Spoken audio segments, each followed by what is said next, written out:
भाई कल पता लगा हमें कि हमारे दांत में कैविटी है, ठीक है, जिसकी वजह से टॉन्सिल्स का भी दर्द हो रहा था, उसकी वजह से फीवर भी हो रहा था। कल भाई साहब डॉक्टर ने मुंह पकड़ के इतना बड़ा, तो एक तो इतना बड़ा इंजेक्शन दिया हमें। मैंने कहा मैडम ये तो देख के डर लग रहा है ठीक है, वैसे अभी पूरे ठीक नहीं हुए, ठीक है, हाँ पूरे ठीक नहीं हुए, अभी तो दो दो तीन सिटिंग लगेंगी अभी, ठीक है। कल मैं यहाँ से गया, मैंने कहा सबसे पहले डॉक्टर के पास चलते हैं भाई साहब, बहुत बेइज्जती मारता हूँ मैं, अब उन्हीं के पास जाना पड़ेगा ठीक है। फिर जाती सबसे पहले मैंने कहा कि आपको पक्का कैविटी है, क्योंकि जो सिम्टम्स दिख रहे थे, मैंने कहा नहीं ऐसा नहीं हो सकता, ठीक है। मैंने कहा बक्कल कैविटी तो सभी के पास होता है, कह रहे बक्कल कैविटी नहीं, दांत में कैविटी है आपको। मैंने कहा अच्छा, तो उन्होंने पहले एक्सरे किया, देखा इस वाले दांत में। मैंने कहा दर्द तो ऊपर हो रहा है, कह रहे नीचे है, वो रेजोनेट करता है। मैंने कहा अच्छा रेजोनेटिंग फ्रीक्वेंसी भी है दर्द, कह रहे हाँ। तो मैंने कहा ठीक है मैं इसको ठीक कर दूं। मुझे क्या पता था कि भाई साहब इतना पेनफुल, जितना दांत में दर्द हो रहा है उससे 10 गुना ज्यादा तो उसका इलाज है भाई साहब।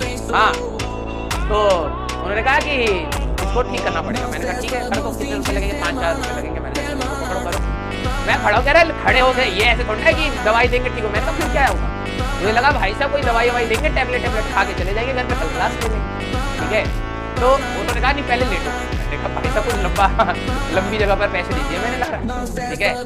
तो उन्होंने एक मशीन उठाई, घी। मैंने कहा ये क्या हो रहा है, ये क्या करना चाह रहे हैं तो उन्होंने कहा सर ये कैविटी ना हमें ऑपरेट करके निकालनी पड़ेगी, मतलब ठीक ठाक करना पड़ेगा।